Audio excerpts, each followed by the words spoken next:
চলে এসছি আমরা 14 একের প্রশ্ন। লক্ষ্য করো প্রশ্নটা বলেছে 6 মিটার লম্বা, 6 মিটার চওড়া, 3.3 মিটার গভীর একটা চৌবাচ্চা 30 সেমি ব্যাসের একটা পাইপ দিয়ে মিনিটে 20 মিটার বেগে জল পাঠালে কতক্ষণে চৌবাচ্চাটা ভর্তি হবে। তাহলে একটা চৌবাচ্চা আছে, সাপোজ মনে করো একটা চৌবাচ্চা 6 মিটার লম্বা, 6 মিটার চওড়া আর 3.3 মিটার গভীর। এটা 30 সেমি ব্যাসের একটা পাইপ লাগাচ্ছ, এই দিকের থেকে আসছে পাইপটা, এটা হচ্ছে 30 সেন্টিমিটার আর 200 মিটার বেগে জল প্রবাহিত হচ্ছে। ঠিক আছে, যাই হোক মূল বিষয়টা এটা। এখন এই চৌবাচ্চাটায় জল কতটা ভর্তি হবে সেটা ব্যাপার। প্রথমত দুটো জিনিস তোমাকে এখানে বুঝতে হবে। পাইপে যে জল পাঠাচ্ছে চৌবাচ্চাটা ভর্তি করতে জল কতটা লাগবে সেটা, কতটা জল লাগবে সেটা, আর 2 নম্বর পাইপটা কতক্ষণে তোমার সেই জলটা ভর্তি করবে। তো আমরা একটা স্টেপ আলাদা আলাদা করে বুঝি, তাহলে এটা বুঝতে সুবিধা হবে। তাহলে চৌবাচ্চার আগে আয়তনটা বার করে নাও, সব দিকে আগে চৌবাচ্চার আয়তনটা বার করে নিই।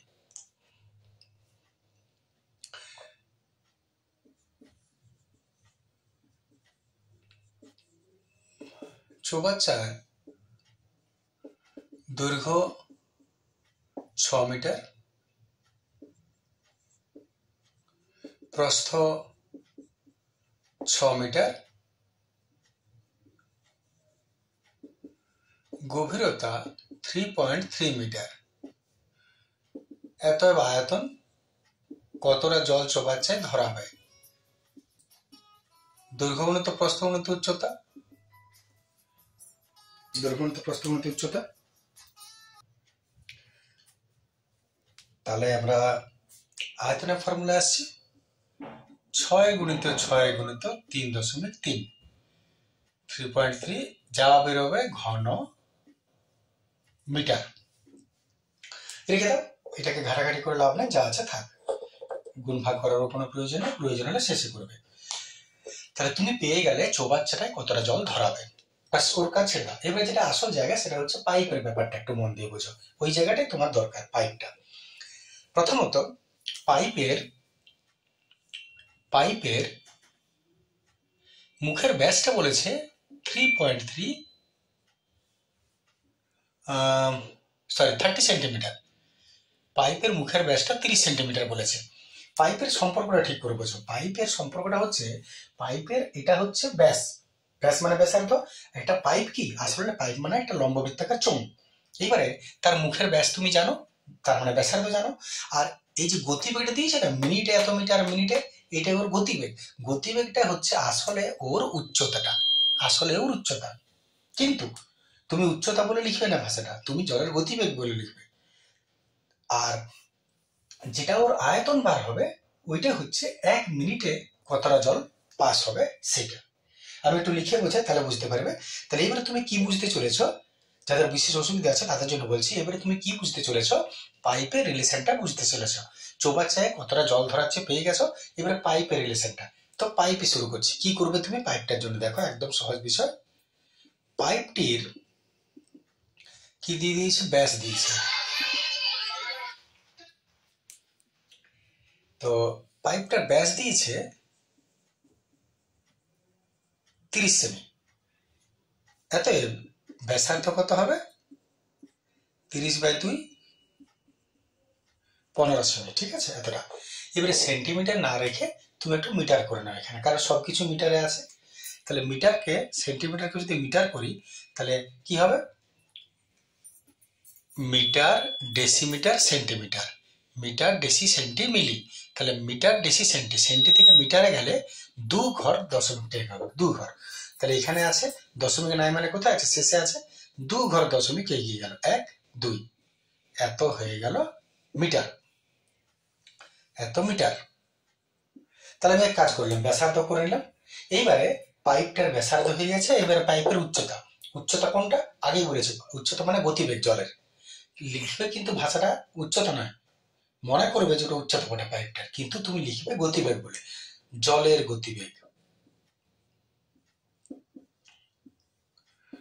জলের গতিবেগ 200 মিটার প্রতি মিনিট বলেছে, 200 মিটার প্রতি মিনিট।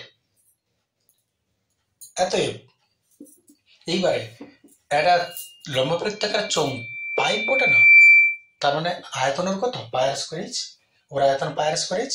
তাহলে এইবারে তুমি পাই আর স্কয়ার এইচ এর আয়তনের ফর্মুলা ওটা করতে চলেছো, পাইপটার আয়তন বার করতে চলেছো, কিন্তু ভাষাটা তুমি কি লিখবে? পাইপের আয়তন না, তুমি ভাষাটা লিখবে এইখানে যে এককটা থাকবে মিনিট ঘন্টা যা থাকবে, 1 মিনিটে জল সরবরাহ, ঘন্টা থাকলে 1 ঘন্টায় জল সরবরাহ হয়। তাহলে এত ভাষাটা লিখবে 1 মিনিটে জল সরবরাহ হয়। ফর্মুলাটা কিন্তু পাই আর স্কয়ার এইচ, কারণ পাইপটা চোঙ। 1 মিনিটে জল সরবরাহ হয়। এবার মান বসাও, পাই 22/7 আর স্কয়ার।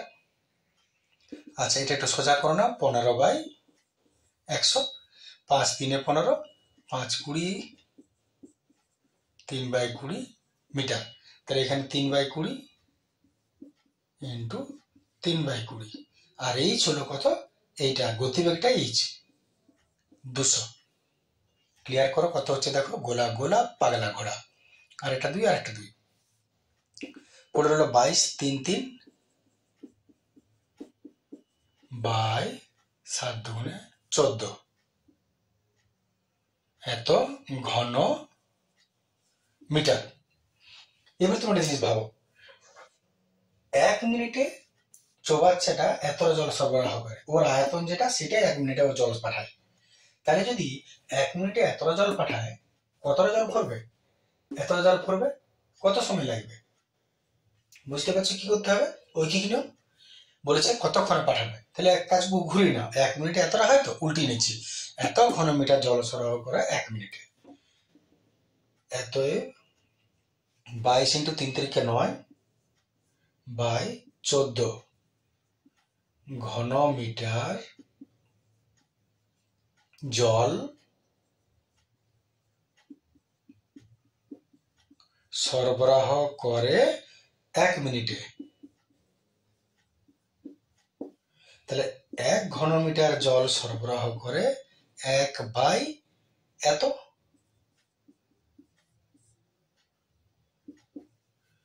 আর কত ঘন মিটার? এত ঘন মিটার। মোট চৌবাচ্চায় কতটা জল আছে? 6 মিটার জল সরবরাহ করে।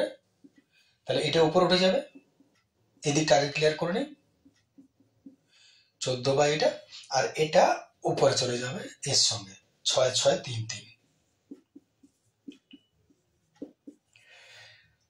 এটা তোমার নিজের ব্যাপার, তুমি কিভাবে সলভ করবে এটা তো আমার সঙ্গে সম্পর্ক নয়। অনেক সময় সহজ বোঝাতে গিয়ে একটু জটিল হয়ে যায়, তাই দশমিক তুলে দিলাম, নিচে 10 হলো। বাকি কাটাকাটি করি, 11 3 33, 11 2 22, 2 7 14, 3 3 9, 3 2 6, 7 2 14, 6 14 84 বাই 10। দেখে নাও, আশা করি ঠিকই আছে। 6 14 84 বাই 10, তার মানে হলো 8। আচ্ছা, এটা মিনিট বটে, 84 বাই 10 মিনিট হচ্ছে।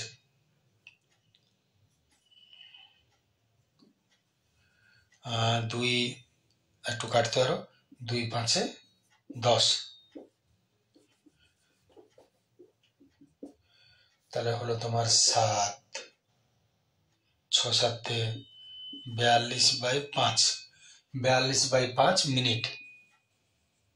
ঠিক আছে, কার্য দিলে উত্তর 42 বাই 5 মিনিট। এবারে চাইলে তুমি এটাকে একটু ভাগ দশমিক করে নাও, পূর্ণ করে নাও।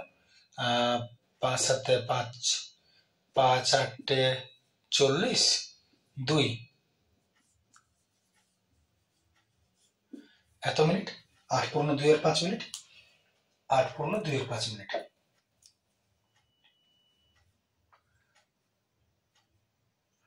8 পূর্ণ 2 এর 5 মিনিট। আর না যেটা উত্তর দিয়েছে তোমাকে, ডেসিমেল করো, দেখতে পাওয়া যাচ্ছে এতটা। আর যদি তুমি ডেসিমেল করতে চাও তাহলে তুমি এক কাজ করবে, ওটা একটু বলে নিই। এই জায়গাটা একটু হয়ে যাক। 42কে 5 দ্বারা ভাগ করে দাও, ব্যাপারটা একই বটে। 5 8 40, 4 20, 8.4 বা 8.4 মিনিট। এটা তোমার উত্তর দিয়েছে 8.4 মিনিট। তুমি যেটা রাখবে ওইটাই উত্তর। আশা করি বুঝতে পেরেছো। দেখো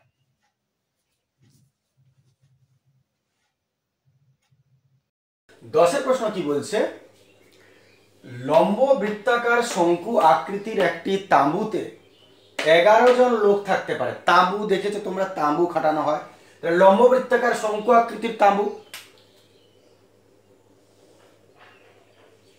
এই মনে করো তাঁবু,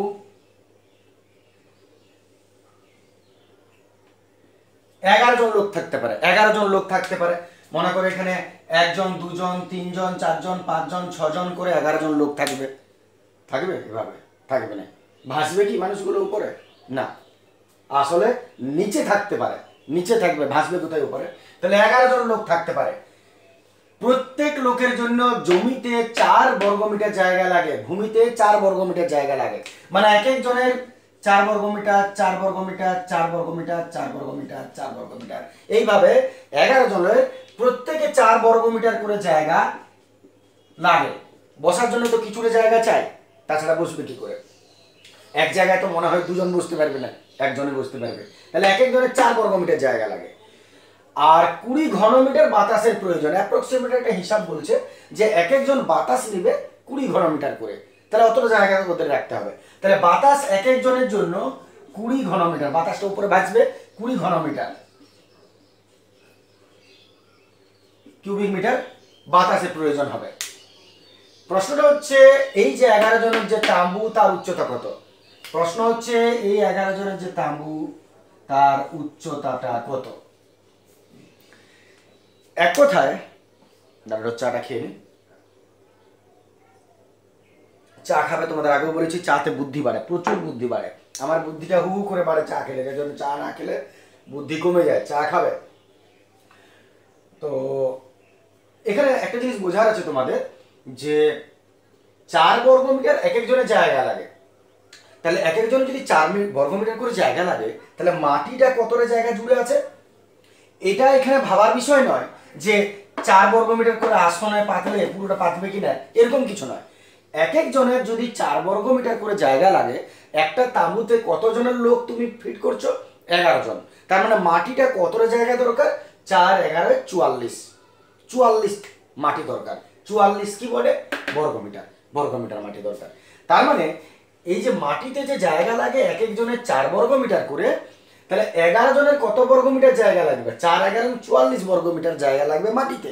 তার মানে তোমাকে ঘুরিয়ে কি বলছে, যে যে মাটিটা এর ক্ষেত্রফলটা 4 11 44 বর্গমিটার।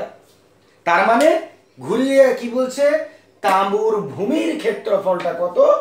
4 11 44 বর্গমিটার। তুমি এটা মনে করো না যে বৃত্তাকার বটে এবং একটা আসন পাচ্ছে 4 বর্গমিটার করে, কিছু জায়গা বাদ থেকে যাবে, এটা এখানে আলোচ্য বিষয় নয়। আলোচ্য বিষয় হচ্ছে এক একজন 4 বর্গমিটার করে জায়গা নেবে এবং 11 জন লোক আছে, 4 11 44 বর্গমিটার মাটিটা লাগবে। বাস এটাই তোমার কাছে ধর্তব্যের বিষয়। তার মানে শঙ্কুর ভূমির ক্ষেত্রফল, তাঁবুর ভূমির ক্ষেত্রফল হচ্ছে 44 বর্গমিটার। ক্লিয়ার? এটা পরেরটা পরে আসছে। তাহলে এর থেকে আমরা কি পাচ্ছি? অতএব 11 জনের মোট জমির প্রয়োজন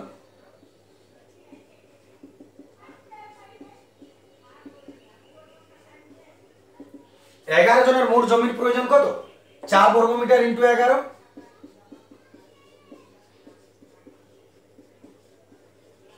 44 বর্গমিটার। 11 জনের মোট জমির প্রয়োজন 44 বর্গমিটার। তার মানে মাটিটা 44 বর্গমিটার জায়গা দরকার। ভালো করে ভাবো।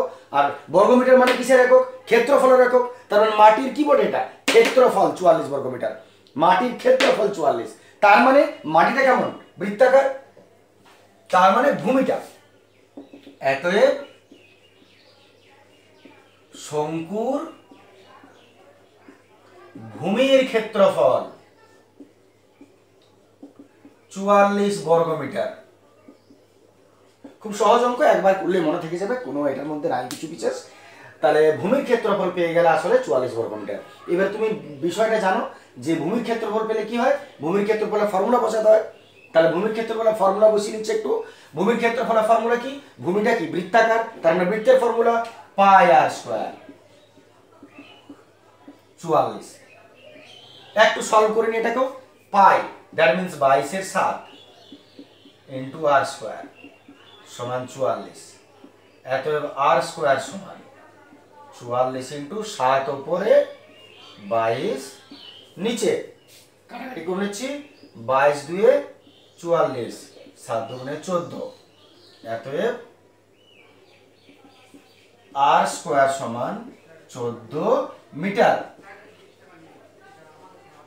বেরোলো। আর স্কয়ার সমান 14 মিটার বেরোলো। দেখে নাও তোমরা, আশা করি অসুবিধা নেই কথাটা। আর স্কয়ার, এর থেকে তুমি আর স্কয়ার পেয়ে গেলে, তাহলে মাটিতে জায়গা লাগছে কতটা তার থেকে তুমি আর স্কয়ার পেয়ে গেলে, বা রেডিয়াস পেয়ে যাচ্ছ আর কি, স্কয়ার ট্রান্সফার করে দিলে। আর এই যে এরপরে স্টেপটা আসছে, 20 ঘনমিটার বাতাসের প্রয়োজন হয়। বাতাসের যদি প্রয়োজন হয় তাহলে বাতাসটা কোথায় থাকে, তাঁবুর বাতাসটা কোথায় থাকবে, মানুষ তো নিচে বসে থাকবে, বাতাসটা উপরে থাকবে। তার মানে পুরো জায়গাটা বাতাস, বাতাস মানে কি পুরো জায়গাটা আছে। আর পুরো জায়গাটাকে কি বোঝায়, আয়তন বোঝায়।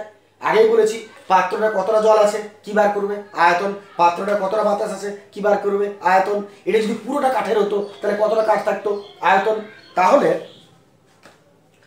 তাহলে এই যে 20 ঘনমিটার বাতাসের প্রয়োজন একক জন, তাহলে একজনের যদি 20 ঘনমিটার বাতাস দরকার, কতজন আছে, 11 জন। 11 জনের কত হবে, 11 জন 22, 220 ঘনমিটার বাতাস। 220 ঘনমিটার বাতাস মানে কি বলে ওটা, আয়তন। বাতাস মানে আয়তন। আর আরো বোঝার উপায়, একটা দেখো ঘনমিটার, ঘন কিসে বসে, আয়তনে বসে। তাহলে এটা বর্গ ছিল, তাই ক্ষেত্রফল ছিল, এবারে ঘন দিয়েছে, আয়তন। তাহলে এবার আমরা দ্বিতীয় কাজটা আসছে, এর কাজ আমাদের ক্লিয়ার। এবার এখান থেকে শুরু হচ্ছে। তাহলে শঙ্কুর ভূমির ক্ষেত্রফল ছিল, এবারে 11 জনের মোট জমি ছিল, এবার 11 জনের মোট বাতাস। 11 জনের মোট বাতাসের প্রয়োজন, 11 জনের মোট বাতাসের প্রয়োজন, কতটা প্রয়োজন, 11 জনের বাতাসের প্রয়োজন 11 ইন্টু 20, 20 ইন্টু 11, 22 গৌড়া ঘন মিটার। তাহলে 11 জনের মোট বাতাসের প্রয়োজন 220 ঘন মিটার। তাহলে আরেকবার ঠিক করে নাও, ঘন মিটার দিয়েছে মানে এককটা কি বটে, আয়তনের একক। তার মানে আসলে কি বটে, শঙ্কুটার পুরোটা বাতাস জুড়ে আছে, তার মানে শঙ্কুর আয়তন। তাহলে অতএব শঙ্কুর আয়তন 220 ঘনমিটার। এবার আয়তনের ফর্মুলা, 1/3 পাই আর স্কয়ার এইচ 220। আর স্কয়ার মান বার করা আছে 14, বসিয়ে দাও টুক করে এখানে। অতএব 1/3 পাই 22/7 ইন্টু আর স্কয়ারের মান 14 ইন্টু এইচ 220, যেহেতু আর স্কয়ার সমান 14 মিটার। যে কোনো জিনিস মান যদি তুমি দূরের থেকে কোথাও বসাও তো পাশে যেহেতু বলে লিখে দেবে। এবার সব ট্রান্সফার করে দাও। অতএব এইচ সমান, দেখতে পাচ্ছ 1 মিনিট, এইচ সমান নিশ্চয়ই পরিষ্কার দেখাচ্ছে, এইচ সমান 220 ইন্টু 3 7 উপরে চলে যাবে, ডিভাইডেড বাই 22 আর 14 নেমে যাবে। ঠিক আছে, 22 14 নেমে গেল, কাটাকাটি করে দাও, 22 22 গৌড়া পড়ে রইল, মানে 10, 7 2 14, 2 5 10, 5 3 19 মিটার পড়ে রইল। তাহলে উচ্চতা হলো 15 মিটার। ও পেয়ে গেছো, দেখো বলেছিল তাঁবুর উচ্চতা কত, তাঁবুর উচ্চতা 15 মিটার, বাস এইটাই হয়ে গেল আমাদের উত্তর। আজ আবহাওয়া আমাদের মেঘলা আছে, বৃষ্টি পড়ছে হালকা হালকা এই সময়, তাই গরমটা কম আছে। আচ্ছা, আমরা 14 প্রশ্ন। 3 প্রশ্ন দেখো, 8 সেমি উচ্চতা বিশিষ্ট একটা নিরেট চোঙকে গলিয়ে সমান ব্যাসার্ধ বিশিষ্ট একটা গোলক তৈরি করা হলো, গোলকটির ব্যাস কত? সাধারণ একটা প্রশ্ন বটে, 8 সেমি উচ্চতা বিশিষ্ট একটা নিরেট চোঙ, তাহলে একটা চোঙ আছে এটা, যার উচ্চতা হচ্ছে 8 সেমি, উচ্চতা হচ্ছে 8 সেমি, এটাকে গলিয়ে সমান ব্যাসার্ধ বিশিষ্ট একটা গোলক তৈরি করা হবে, সমান ব্যাসার্ধ বিশিষ্ট একটা গোলক। তাহলে এর ব্যাসার্ধ যা হবে এর ব্যাসার্ধটা তাই হবে, এমন একটা গোলক তৈরি করা হলো। তাহলে গোলকটির ব্যাস কত হবে? প্রশ্ন হচ্ছে ডিটা কত। এর ব্যাসার্ধ আর এর ব্যাসার্ধ কিন্তু সমান হবে, এটা তোমাকে মাথায় রাখতে হবে। তাহলে এর ব্যাস কত? সাধারণ অঙ্ক, তুমি এক কাজ করো, এর তো ব্যাসার্ধ দেয় নাই, তাহলে এর ব্যাসার্ধটা তুমি আর ধরে নাও, এত এর ব্যাসার্ধ আর হওয়ারই কথা। আর একটা কথা কি, এটাকে গলিয়ে যখন এটা তৈরি করছে, তার মানে এর যা আয়তন হবে এর আয়তন তাই হবে। তাহলে বাস দুটোর আয়তন বার করো, সমান করে দাও, কাজ শেষ হয়ে যাবে। আমি আসছি প্রথম ক্ষেত্রে, চোঙের ক্ষেত্রে। চোঙের ক্ষেত্রে উচ্চতা বলেছে 8 সেমি, আর ব্যাসার্ধ ধরে নিচ্ছ আর, ব্যাসার্ধ দেওয়া নেই, আমরা ধরে নিচ্ছি আর সেমি। এতএব এর আয়তন কত হওয়া দরকার? পায়ের স্কোয়ার ইঞ্চ, পাই আর স্কোয়ার ইন্টু এইচ, এইচ হচ্ছে 8, যা বেরোলো ঘন একক, সরি সেমি। লিখাচ্ছে মোছা বেশি হয়ে যাচ্ছে। এবারে গোলকে চলে এসো। গোলকের ব্যাসার্ধ যখন এটা আর বলেছে সমান ব্যাসার্ধ বিশিষ্ট, তার মানে এরও আর সেমি হবে। এত এর আয়তন কি হওয়া দরকার? এর আয়তন হওয়া দরকার পাইও আর কিউব, 4/3, ভেরি গুড, 4/3 পাই আর কিউব ঘন সেমি। এবার শর্তানুসারে গলানো যখন হচ্ছে, তখন এর আয়তন সমান ওর আয়তন, অতএব চোঙের আয়তন সমান গোলকের আয়তন। ইহা square root is equal to ইহা। হালকা কাটাকাটি হয়ে যাক, দেখি কি কি পড়ে থাকে। পাইও গেল, আর তো কিছু কাটছে না, 4 দুগুণে 8 কাটছে হালকা করে, তাহলে 2 আর স্কোয়ার পড়ে রইলো এইদিকে। আচ্ছা, এখানে লক্ষ্য করো, আর দুটো আর তিনটা একই আর বটে, তাহলে কেটে দিচ্ছি তিনটা, এখানে দুটো একটা পড়ে থাকবে এদিকে, এটা কেটে দিলাম এরকম, আর এটা এমনি কেটে দিলাম, তাহলে পড়ে রইলো এখানে 2, এদিকে r/3 পড়ে আছে এখানে। আশা করি ঠিক করেছি। এত আর সমান 3 দুগুণে 6, আর সমান 6 সেমি। যদি আর 6 হয়, ব্যাস বলেছে, ব্যাস হচ্ছে 2 ইন্টু আর, 2 ইন্টু 6 12 হয়ে গেল উত্তর। আচ্ছা যাক, পরের প্রশ্ন আসছে আমরা 15 প্রথম প্রশ্ন। 15 প্রথম প্রশ্ন দেখা যাক। প্রশ্নের মধ্যে তুমি যদি লক্ষ্য করো, তো তোমাকে দুটো পয়েন্ট দিয়ে দিয়েছে, শ্রেণী সীমা আর পরিসংখ্যা, বলেছে মধ্যমা নির্ণয় করো। প্রশ্ন সেম, কিন্তু এর মধ্যে পার্থক্যটা কোথায় আছে? এইখানে গ্যাপ আছে, দেখো 5 থেকে 6, 10 থেকে 11, 15 থেকে 16। তাহলে আমরা জানি, আমরা আগেও দেখেছি গড়ের ক্ষেত্রেও, যে যদি গ্যাপিং থাকে তাহলে তোমাকে আরেকটা কলাম বার করতে হয় শ্রেণী সীমানার জন্য, কারণ এই যে এইখানের গ্যাপটা, এই গ্যাপটা রাখা চলবে না, সেম করতে হবে। তাহলে সেম করার উপায় শ্রেণী সীমানা। তাহলে যখনই আমি গ্যাপ পাবো, তখনই আমাকে একটা নতুন কলাম তৈরি করতে হবে শ্রেণী সীমানা। তাহলে আমি শ্রেণী সীমানাতে আগে যাই।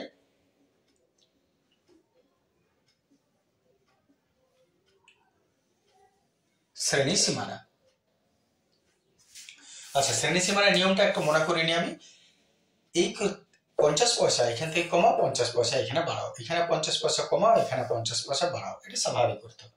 অর্থাৎ এর থেকে 0.5 কমাও, এর থেকে 0.5 বাড়াও। তো সহজ বুদ্ধি, টাকা পয়সা ভাবলে 1 টাকা থেকে 50 পয়সা কমাও, কত থাকবে? 50 পয়সা, তার মানে 0.5, শেষে শূন্যের কোনো দাম নেই।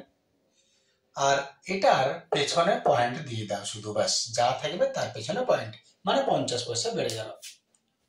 আরেকবার বলে নি, একে 0.5 কমাও, চাইলে একে থেকে 0.5 বিয়োগ করো, আর একে 0.5 যোগ করো।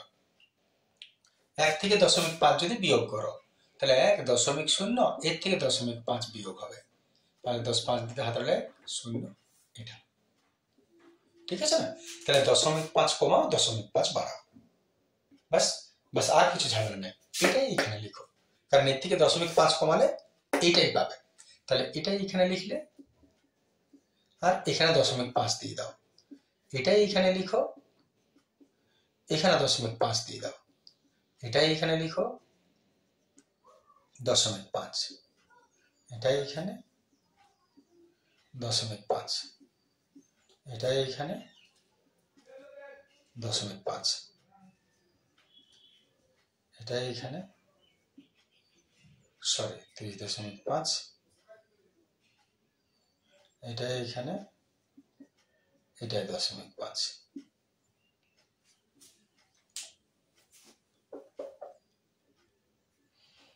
শ্রেণী সীমানার কাজ হয়ে গেল। এইবারে শেষ কাজ আসছি, ক্রমযৌগিক পরিসংখ্যা। তাহলে শেষ পয়েন্ট দাও,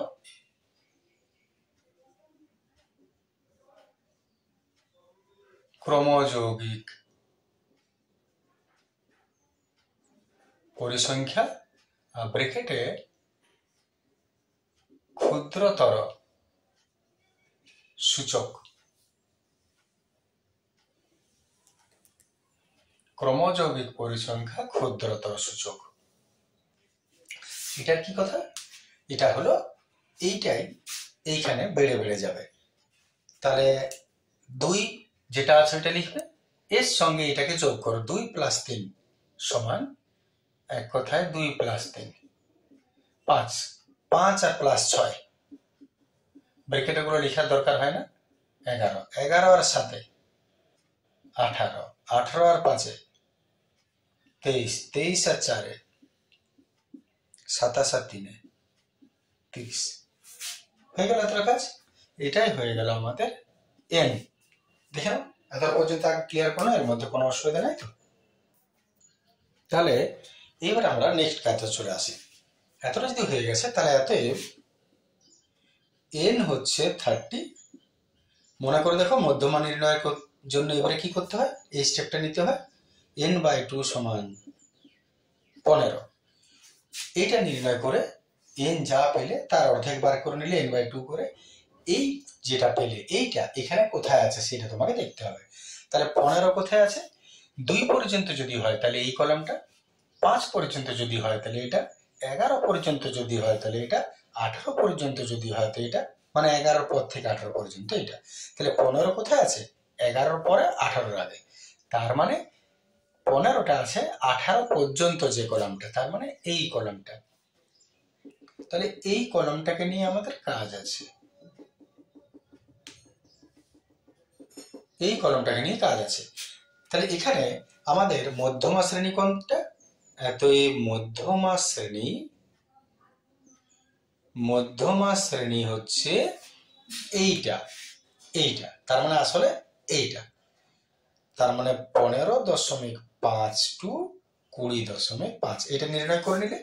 এইবারে ফর্মুলাটা এসো, ফর্মুলা কি, তার মানগুলো কি। আমি যদি ফর্মুলাটা দেখি, নির্ণেয় মধ্যমা, ফর্মুলা হচ্ছে L plus n/-f into h। তাহলে কোনটা কি, এবার উপর থেকে দেখো, L কি, C কি, F কি, H কি, কোনটা কি? L কোনটা?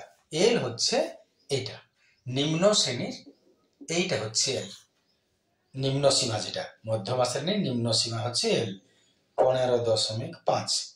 সি কোনটা? ইহার উপরে যেটা, এইটা হচ্ছে সি। তাহলে এইটা আমাদের এল ধরে, আর এই ফ্রিকোয়েন্সির উপরে যেটা আছে সেইটা হয় সবসময় সি। সি মানে হলো গাঢ়, এফ হচ্ছে মধ্যমা শ্রেণীর যে ফ্রিকোয়েন্সি সেইটা এফ, তার মানে 7, আর এইচ হচ্ছে পার্থক্যটা, পার্থক্য 55 থেকে 5.5 থেকে 10.5, 10.5 থেকে 15.5, কত পার্থক্য? 5 ঘরের পার্থক্য। তাহলে এই পার্থক্যটাই হচ্ছে এইচ। আশা করি তোমরা এগুলো সবই জানো। এত মান বসাও, L 15.5 plus n/2 15 minus E 11 by F 7 into H 5। জল করে দেয়। এবারে একে ছুতে যেও না, থাক, এটাকে সলভ করি। 11 থেকে 11 গেল 4, 4 5 একবারে 20 করে দিই। 11 থেকে 11 4, ঠিক করেছি, 4 5 20, 20/7 এত। 20/7 কে ভাগ করে দাও। 7 দুগুণে 14, 6 দশমিকে গোলা, 7 8 56, 4 দশমিকে গোলা, 5 7 35, 6 7 42, 5 7 35, 5 গোলা, 7 7 9 50, একো আর দরকার নেই। দশমিকের পর 3টে সংখ্যা হলে ছেড়ে দেবে। 2.857, 2.857, 2.857। এইবারে 3টা করার পর 1 টাকা কমাবে সবসময়। 3টা করার পর 1 টাকা কমাবে। কমানোর নিয়ম কি? যদি শেষের সংখ্যাটা 5 বা 5-এর বেশি হয় তাহলে আগেরটাকে 1 দিবে যোগ করে, আর যদি 5-এর কম হয় তাহলে কিছুই যোগ হবে না। তাহলে আমাদের 15.5 প্লাস 2.8, আর এটা যদি 5-এর বেশি পড়ে তাই একে 1 দিয়ে দাও, 6, 8 6 যোগ করলে 15 আর 2, আচ্ছা যোগ করে নিই, 15.5, দশমিকের নিচে দশমিক হয় যোগ বিয়োগে, 6 8 5 13 3 হাতে 1, 6 7 8 1, 18.36, 18.36। বাস, দেখে নাও, যখনই ডেসিমাল পয়েন্ট মিলবে না তখনই প্রায় কথাটা নিশ্চয়ই লিখবে। এটাই আমাদের মধ্যমা নির্ণয় হয়ে গেল। এবার তুমি চেক করে নাও।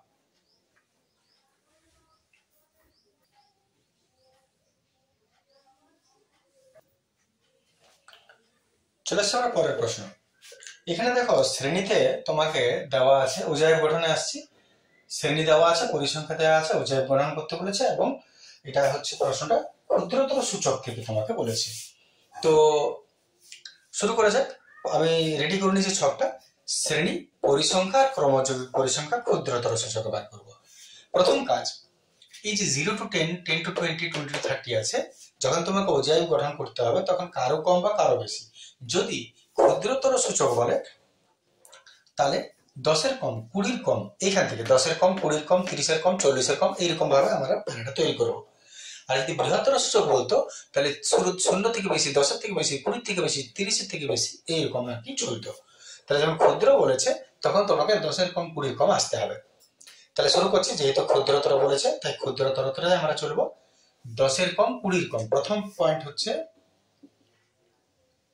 10-এর কম, তারপর একই রকম ভাবে 20-এর কম, 30-এর কম, 40-এর কম, 50-এর কম, 60-এর কম।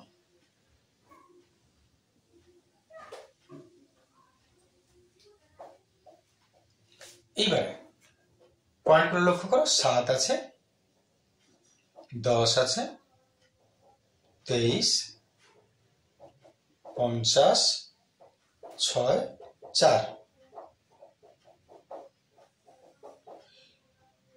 এরপর তুমি কি করবে? ক্রমযৌগিক পরিসংখ্যা যোগ করে করে বাড়াও এটাকে।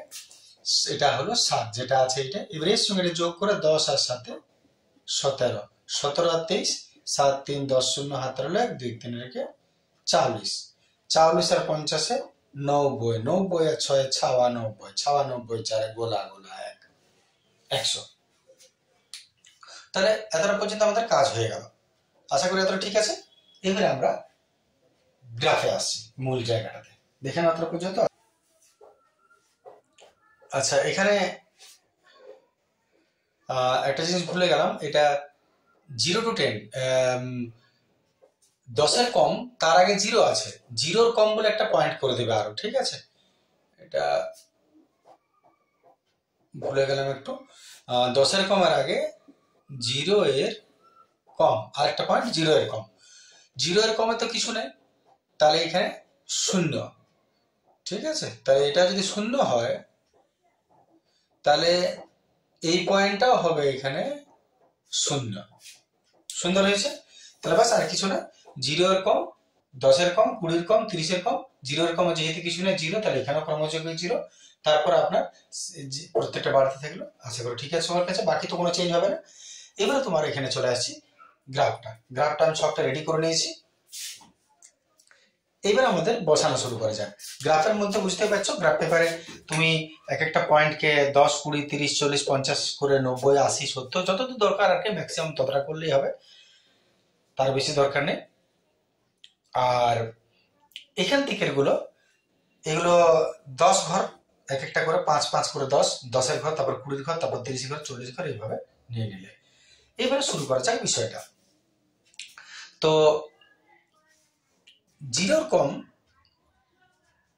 0, 0-র কম 0, তো এটাই 0-এর ঘর। 0-র কম 0 মানে এই পয়েন্টটাই হয়ে যাবে, 0-র কম এবং 0 মানে এই পয়েন্টটাই হবে। এইবারে 10-এর কম যে ঘরটা, সেটা 7টা পরিসংখ্যা আছে, তাহলে 10-এর কম মানে 10-এর ঘরটা নেবে। আর 7টা পরিসংখ্যা মানে উপর দিকে 7 ঘর গুণে কোথায় পাচ্ছ সেটা দেখো। তাহলে এখান থেকে আমি, এটা আমার 10-এর পয়েন্ট মনে করো, তোমাদের তো গ্রাফ পেপার থাকবে 5 5 10, 7 পর্যন্ত, 1 2 3 4 5 6 7, 7 পর্যন্ত আসবে এটা। তারপরে 20-র কম মানে 20-র কলামে 10 গুণ, সরি, ক্ষুদ্রতর সূচকে আসবো 7-এর পর। তুমি যখন এটা গুনবে তখন কিন্তু এটা নয়, তখন এটা দেখবে, হ্যাঁ? তাহলে 7-এর পর 17 আসছি, তাহলে 20-র ঘরে 17, তাহলে এখান থেকে 17 ঘর গুনো, 1 2 3 4 5 6 7, তোমার তো গ্রাফ পেপার থাকবে, 17 পয়েন্ট পর্যন্ত গুনবে। আমি একদম গুনে নিলাম হালকা করে, মোটামুটি এই জায়গা পাচ্ছি। তারপরে 40, 30-এর ঘরে 40, তার মানে এইখান থেকে যাচ্ছে, এইখান থেকে যাচ্ছে, এই পয়েন্টটা পাচ্ছ প্রায় 40। তারপর 90, 40-এর ঘরে 90, 40-এর ঘরে উপরে যাবে সোজা উঠে, তোমরা দাগ দিও না, তোমাদের তো গ্রাফ আছে। 40-এর ঘরে 90, এই পয়েন্টটা মনে করো। তারপর 96, 50-এর ঘরে 90, 91, 93, 96, এইখানে মোটামুটি এই পয়েন্টটা। তারপরে 100, তার মানে একদম 100-র ঘরে 60-এর ঘরে, এই পয়েন্টটা এতটা হয়ে গেল। এইবারে তুমি এটাকে যোগ করো না, প্রত্যেকটার সঙ্গে যোগ করবে, এর সঙ্গে এটাকে, এর সঙ্গে এটাকে ঠিক করে যোগ করবে, এর সঙ্গে এটাকে, এর সঙ্গে এটাকে, এর সঙ্গে এটাকে, এর সঙ্গে এটাকে তুমি যোগ করে নিলে। এরপর দুটো নাম দিয়ে দাও, ঊর্ধ্বসীমা আর এটা ক্রমযৌগিক পরিসংখ্যা, ক্রমযৌগিক পরিসংখ্যা ওপরে। এইবারে এতটা করে যাওয়ার পর শেষ যে কাজটা পড়ে থাকছে আমাদের, সেটা হচ্ছে এই যে এন কত, 100, তাহলে n/2 কত, 50। এইবারে এই যে 50 হয়েছে, এই 50-এর দাগটা তুমি 50-এর দাগটা এখানে যা পেলে তুমি n/2, সেই যে পয়েন্টে, আবার বলছি এখানে তুমি যেটা পাবে সেইখান থেকে একটা রেখা এই ওজায়েবের উপরে টানো। 50 পেয়েছে, তাহলে 50 থেকে একটা রেখা, 50 থেকে একটা রেখা এখানে টানবে ওজায়েবের উপরে, এবং এই ওজায়েবে যেখানে স্পর্শ করছে সেইখান থেকে আবার একটা লম্ব নিচে টানবে। তাহলে এইখান থেকে একটা লম্ব নিচে টানবো, এই পয়েন্টের থেকে একদম, তোমার তো গ্রাফ পেপার আছে, তোমার তো অসুবিধা হবে না বুঝতে, একদম একটা লম্ব টানবে এখান থেকে নিচের দিকে, ঠিক আছে। এই যে পয়েন্ট, এইটা কত পয়েন্ট তুমি দেখে নেবে। এটা আমার তো গ্রাফ নয়, আমি এখান থেকে দেখে বলছি, এটা 32-এ আসবে, নিচের জায়গাটা 32-এ পৌঁছবে। তো এটা পি, আর এইখানে যেটা ছোঁয়াবে সেটা এম। এইটাই হচ্ছে মধ্যমার পয়েন্ট, এটাই হচ্ছে এইখানে গুণে যেটা পাবে সেইটা মধ্যমা যেটা পৌঁছবে। অতএব এখানে মধ্যমা হচ্ছে, অতএব মধ্যমা এখানে যেটা পাবে সেইটা 32 হচ্ছে এই বিন্দুটা স্থানাঙ্ক, তাহলে মধ্যমাটা হবে যে পয়েন্টটা ছুটছে সেটা, মানে মধ্যমাটা আমাদের এখানে 32 হয়ে গেছে। দেখাও, এটার মধ্যে আর কোনো আমাদের কাজ কিছু করার নেই, বাস এতটাই তোমার করতে হবে। চলে আসছি পরের প্রশ্নে।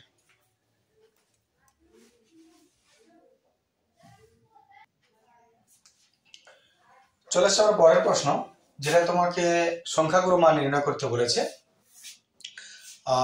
পিলার দুটো দেওয়া আছে, শ্রেণী আর পরিসংখ্যা 0 to 5, 5 to 10, 10 to 15 ইত্যাদি ইত্যাদি, দিকে হাই আছে।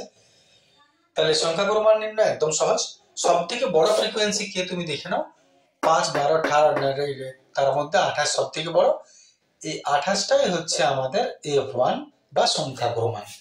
তাহলে আমি শুরু যদি করি, তাহলে আমি কি বলবো, সর্বোচ্চ পরিসংখ্যা যেটা, সর্বোচ্চ পরিসংখ্যা হচ্ছে আমাদের এখানে 28। তুমি দেখে নাও, এটার মধ্যে আমাদের সর্বোচ্চ পরিসংখ্যা 28 আছে। এবার সর্বোচ্চ পরিসংখ্যা যদি 28 হয়, তাহলে সংখ্যাগুরু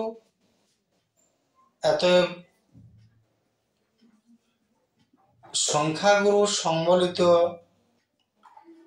রাশি, সংখ্যাগুরু সম্বলিত শ্রেণী, সংখ্যাগুরু সম্বলিত শ্রেণী হচ্ছে এইটা 15 to 25, 15 to 20, very good, 15 to 20। ব্যাস, এটা যদি হয়ে যায় তাহলে ব্যাস আর কিছু নেই। এবারে তুমি এর ফর্মুলা যেটা আছে লিখে দাও, উত্তর বসিয়ে দাও। তাহলে আমাদের নির্ণয় সংখ্যাগুরু মান চলে আসছি। অতএব নির্ণয় সংখ্যাগুরু মান, নির্ণয়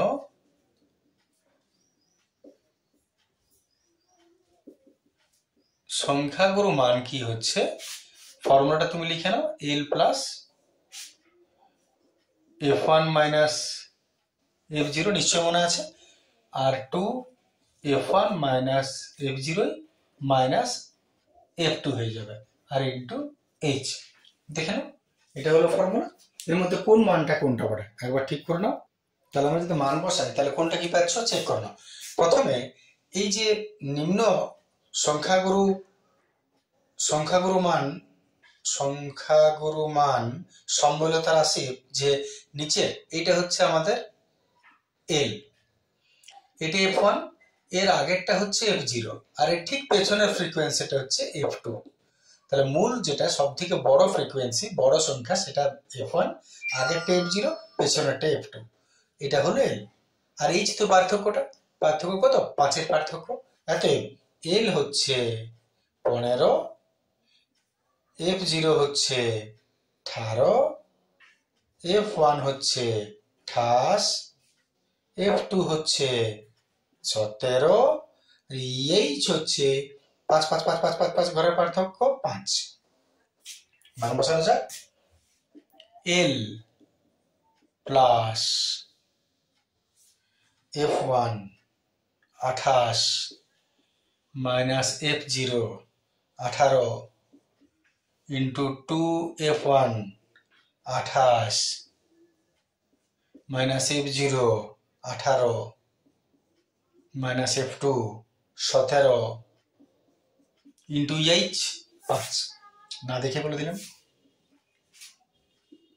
এইবার এটা সলভ করা যাক। 15 প্লাস লম্বা দাড়ি, 18 থেকে 28 গেল 10, 28 দুগুণে 56, আর এটা যোগ করে 8 এর সাথে 15, 5 17 1 2 3 35 ইন্টু 5, 8 সাথে 15 5 17 1 2 3, ভুল হলে আমার দোষ নেই, দেখে নেবে।